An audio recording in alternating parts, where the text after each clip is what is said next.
Hello everyone, welcome back to my channel and welcome back to another video. A day in my life বলা যেতে পারে। আজকে সকালবেলা ঘুম থেকে উঠে আমি চলে এসেছিলাম ছাদে। তার কারণ হচ্ছে শ্যাম্পু করেছিলাম, আর শ্যাম্পু করলেই ছাদে আসার কথা মনে হয়, আর ছাদে এলেই এই মিষ্টি মিষ্টি জিনিসগুলো চোখে পড়ে। বাট আজকে ছাদে আসার আগেই কিন্তু দেখে যা মনে হচ্ছে ফুল তুলে নিয়ে কেউ চলে গেছে, জবা ফুলগুলো। কারণ দেখো জবা ফুলের বাকি যেগুলো পড়ে আছে সেগুলো সবই কুড়ি। তবে দেখে খুব ভালো লাগছে যে ফুল গাছগুলো এত সুন্দরভাবে গ্রো করছে। যা ঠান্ডা পড়েছে আর শরীরের যে অবস্থা, শ্যাম্পু করে ছাদে এসে না দাঁড়ালে মনে হয় নিউমোনিয়াই হয়ে যাবে। সেই জন্য ছাদে আসতেই দেখলাম এত সুন্দর লাগছে আকাশটা যে কি বলবো। রোদের তাপ তো সেরকম খুব একটা নেই, তবুও যেটুকু গায়ে লাগানো যায় ওই আর কি। আজকে জানো তো মা দুপুরে বানিয়েছিল মাটনের ঝোল। এই সর্দির মধ্যে একদম ঝালঝাল করে মাটন, যেন মনটা পুরোপুরিভাবে জুড়িয়ে গেল। তোমাদের সাথে বেশ কয়েকবার মায়ের মাটন রান্না শেয়ার করেছি, যদি দেখতে চাও তাহলে অবশ্যই দেখে নিতে পারো। আচ্ছা চলে যাবে? হ্যাঁ, অনেক দিন ছিলাম, খুব ভালো ছিলাম এখানে, তো এর সাথে হই হুল্লোড় করলাম, কত ভালো লাগলো। কি চোখ এখন ঠিক আছে? হ্যাঁ এখন ঠিক আছে। তোমার কেমন লাগছে? আজকে ঘরটা ফাঁকা হয়ে যাবে, এতটা দিন ছিল, খারাপ লাগছে, কিন্তু যেতে তো হবেই, করার তো কিছু নেই। তাতে কি আছে, পিসি তো আসতেই থাকে। তাও খারাপ লাগে, আসতে থাকে। আর এবার আসলে অনেকটা দিন ছিল তো ওই জন্য আরো প্রায় 12-13 দিনের মতো, তাই না? 14-15 দিন হয়ে গেছে। হ্যাঁ তাহলে ঠিক আছে, কোনো ব্যাপার না, আসবে। সামনে তো উইন্টার আসছে, ঘুরতে টুরতে যাওয়া যাবি হবে অনেক, তাই তো? সামনে কি আসছে গো? এখানে তো মাঝে মধ্যে আসি। তার আগে কি আছে? ক্রিসমাসের আগে কিছু নেই। তো মাঝে মধ্যে আসি, তোর মা ডাকলে আমি চলে আসি, বা নিজে থেকে বলি শিলা যাবো একটু চাটা খেয়ে, তারপরে আবার নিজের বাড়ি চলে গেলাম। তুমি এখন কোথায় যাচ্ছ? চলো টাটা, আমরা তো বেরিয়ে যাচ্ছি, তুমিও সাবধানে বাড়ি চলে যেও, আবার দেখা হবে। যেটা করতে যাচ্ছি সেই কাজটা যেন ভালো করে করতে পারি, তাই তো? ব্যথা যেন না লাগে, একদম। টাটা। কোথায় যাচ্ছি সেটা আশা করছি আর বলার দরকার হবে না, কারণ তোমরা ক্যাপশন আর থাম্বনেইল দেখে আশা করছি বুঝতেই পেরেছো যে কোথায় যাচ্ছি এখন নোজ পিয়ার্সিং করাতে। বেশ কয়েকবার ডিসিশন নিয়েও করা হয়ে ওঠেনি প্রচণ্ড ভয়ের জন্য, এই করে করে অনেকটা দেরিও হয়ে গেছে। তবে এই বছর আমি একেবারে ভেবেই রেখেছি যে করিয়েই ছাড়বো, সেই জন্য এখন চলে যাচ্ছি। মনের মধ্যে ভীষণ ভয়, সেই জন্য বারবার করে নিজের নাকটা দেখে নিচ্ছিলাম যে এই শেষ খালি নাক দেখতে পাচ্ছি, এরপরে কিন্তু নাকের মধ্যে চলে আসবে একটা ছোট্ট কিছু। যদিও আমার কাছে এখনো পর্যন্ত নোজ পিন কেনা নেই, কারণ আমি ফোন করেছিলাম যেখান থেকে করাচ্ছি, তো তারা বলল আমাকে একটা নোজ পিন নিয়ে আসতে। অবশ্যই সোনার হলে খুবই ভালো হয়, কারণ আমি নিডল দিয়ে করব। নিডল দিয়ে করার অনেকগুলো অ্যাডভান্টেজেস রয়েছে, যেটা আমি তোমাদেরকে একটু পরে বলছি ভিডিওটা, তার জন্য কিন্তু অবশ্যই দেখতে থাকো।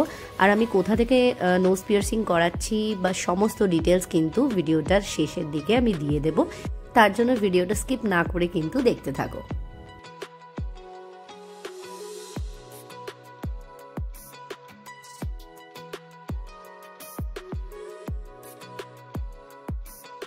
বিয়ের আগে থাকতেই মা আমাকে অনেকবার বলেছিল নোজ পিয়ার্সিং করানোর জন্য, দেখতে কি সুন্দর লাগে, করিয়ে নে। বাট আমি তখন মার কথা একদমই শুনিনি, কারণ আমার জানি কীরকম একটা অকওয়ার্ড লাগতো। বাট বিয়ের পর থেকে মনে হচ্ছে যে এই জিনিসটাই ভীষণ সুন্দর লাগছে। আসলে ওই আর কি, কিছু কিছু চেঞ্জ তো সময়ের সাথে আসে না, ওই আর কি। তো 8Bতে আপাতত আমরা যাচ্ছি। 8Bতে নেমে প্রথম কাজ হচ্ছে যে জুয়েলারির শপ খুঁজে বার করা। A few hours later. So nose piercing done. আমার নিজেরই কিরকম যেন একটা অদ্ভুত লাগছিল যে নাকের মধ্যে কি একটা বসে আছে, এই ফিলিংটা আমি বলে বোঝাতে পারবো না। আমি ওখানে বসে কোনো রকম ভিডিও করতে পারিনি, কারণ আমার পক্ষে না করাটাই স্বাভাবিক। এই মাত্র জাস্ট পিয়ার্সিং করে এলাম। ভেবেছিলাম ওখানে মাকে বলবো আর কি একটু কিছু ভিডিও করে দিতে, বাট মা নিজেই এত ভয় পেয়েছিল যে মা তো পুরোপুরিভাবে পেছন দিকে মুখ ঘুরে বসেছিল, তো সেই জন্য মাকে আর বলা হয়ে ওঠেনি। প্লাস অ্যাকচুয়ালি যাওয়ার আগে আমার নিজেরই প্রচণ্ড ভয় লাগছিল, এই নোজ পিনটা আমার কাছে ছিল না, ওরা বলে দিয়েছিল যে একদম সরু, ফার্স্ট অফ অল ওই স্পাইরাল যেগুলো হয় সেগুলো নিয়ে আসতে, সেই রকম কোনো নোজ পিন নিয়ে আসতে। তো স্পাইরাল তো সবকটাই ছিল আমার কাছে, কিন্তু যেটা ছিল না সেটা হচ্ছে একদম সরু ডান্ডিওয়ালা। কারণ সেটাতে কি হয়, ওরা বললো রাখতে সুবিধা হবে, কারণ কখনো তো সেই রকম হ্যাবিট নেই, রাখতে সুবিধা হবে। তো এরকম, প্লাস আমার খুব ইচ্ছা ছিল একটা ডায়মন্ডের নোজ পিন কিনবো, মানে পরবো আর কি প্রথম থেকেই। তা সেই জন্য যাওয়ার আগে প্রথমে একটা জুয়েলারি শপে গেলাম। তো সেখানে আমি আর করিনি ভিডিও, কারণ আমি তখন থেকেই প্রচণ্ড টেনশন করছিলাম যে আমার ব্যথা লাগবে না কি হবে। কারণ কানটা যখন আমার করানো হয়েছিল পিয়ার্সিং, তখন অনেক ছোট ছিলাম, যেরকম সবার করানো হয়ে থাকে। তো সেটার কোনো মেমোরি আমার কাছে নেই। এটা আমার কাছে খুবই নতুন একটা জিনিস। আমি মনে হয় বহুদিন ধরে ভাবছি যে এই শীতে করাবো, এই শীতে করাবো, এই শীতে করাবো, মানে বিয়ের পর থেকেই ভাবছি। কারণ বিয়ের পর থেকে না বেশ ভাল লাগে এইসব জিনিসগুলো, কিছু কিছু জিনিস পার্টিকুলার যেমন ইচ্ছা হয়, তো তার মধ্যে এটাও একটা ছিল। সেই জন্য বিয়ের পর থেকেই ভাবছিলাম। এবার বিয়ের পরে এটা হচ্ছে আমার থার্ড উইন্টারেই করাবো ঠিক করেছিলাম, কারণ শোকাতে ইজি হয়, এই আর কি ব্যাপার। তো এবছর থার্ড উইন্টার আমি ভাবলাম, মানে প্রত্যেক বছরই ভাবি যে ডিসেম্বরের ফার্স্টে করবো। লাস্ট 2 বছর ভয় আর করা হয়ে ওঠেনি। সেই জন্য এবছর ভাবলাম যে যতই যাই হয়ে যাক, যতই ভয় লাগুক, এবছর করিয়ে ফেলতেই হবে। আর যাই হোক, মোড়ে তো আর যাবো না, এত লোক করে নিয়ে ঘুরছে, তো সেই রকমই ভেবে। আর আরেকটা জিনিস হচ্ছে, 2 দিন আগে আমাকে যে সাজাতে এসেছিল তিতাস সুজানার বিয়েতে, তাকে দেখলাম সে করিয়েছে আর কি। তা আমি ওকে র্যান্ডামলি এরকম জিজ্ঞেস করি কোত্থেকে করিয়েছিস, তখন ও আমাকে বলে 8Bতে ইনস্ক্রিপশন বলে একটা ট্যাটু পার্লার আছে, সেই ট্যাটু পার্লারেই করানো হয়। তো ওকে যখন জিজ্ঞেস করলাম, ও বললো যে ও নিডল দিয়ে করিয়েছে, ও গান শটে করেনি। ও বললো নিডলটা অনেক সেফ, প্লাস কম লাগেও, আর সাথে সাথে পরিয়ে দেয়, এইসব ব্যাপার। তখন ওর থেকে নাম্বার নিয়ে আমি ভেবেছিলাম ফার্স্টে কালকে যাব, ওয়েডনেসডে, বাট আজকে আমার কাছে সময় ছিল, আমি আর দেরি করতে চাইনি, আবার কখন কি বাধা বুধা চলে আসে, সেই জন্য আজকেই বেরিয়ে গেছিলাম। আর প্রথমে ওই যেরকম বললাম যে যাদবপুরেই একটা জুয়েলারি শপ পেলাম, সেই জুয়েলারি শপ থেকে আমি এই নোজ পিনটা কিনি। নাও দেখে নাও, একদম ক্লোজ একটা লুক শেয়ার করে দিলাম। পারলে আমি খুলে দেখাতে পারতাম, কিন্তু যেহেতু করিয়েছি এখনো 2 ঘন্টাও হয়নি, 1 ঘন্টা হয়েছে সবে, সেই জন্য এখন আমি আর খোলার সাহসটা করছি না। আপাতত নেক্সট বললো 1 মাসের মধ্যে না খুলতে, মাঝে মধ্যে ঘোরাতে। আর যেটা আমাকে বললো সেটা হচ্ছে সন্দক লবণ জলের সাথে মিশিয়ে ওটা একটু পরপর দিতে, ব্যাস, এছাড়া আর কিছু না। খাবারের কোনো রেস্ট্রিকশন দেয়নি, শুধু অ্যালকোহল যাতে কোনো রকম কনজিউম না করি সেটাই বলে দিল, ইনকেস যদি করে থাকি। নেক্সট 1 মাস, এই হচ্ছে ব্যাপার, আর কিছু না। কোনো ব্যথা হয়নি, কিচ্ছু ব্যথা হয়নি, যেটা খুবই একটা গুড পার্ট বলা যেতে পারে। তো ইয়েস, এখন থেকে আমি নোজ পিন পরে থাকবো, যেটা খুবই ভালো। আমি না বিয়ের আগে ভাবতাম, ইস এগুলো পরলে কিরকম গাইয়া লাগবে, কিরকম লাগবে, এই সমস্ত ভাবতাম, ভেবে আর করাইনি। তারপরে বিয়ের পরে ভাবছি না, বেশ তো সুন্দর লাগে। মানে কিছু কিছু জিনিস হয় না যেটা বিয়ের আগে ভালো লাগে না, বিয়ের পরে ভালো লাগে। যেমন তার মধ্যে আরেকটা জিনিস হচ্ছে আলতা পরতে আমার সত্যি এখন খুব ভালো লাগে। যাই হোক, সেটা অন্য কথা। তো তোমাদেরও যদি কারোর প্ল্যান থেকে থাকে, অনেকে বলে যে এত বড় হয়ে গিয়ে করছিস, চামড়া মোটা হয়ে যায়, ব্যথা লাগবে, এই লাগবে সেই লাগবে, একদম কোনো কথাই শোনানো এসবের।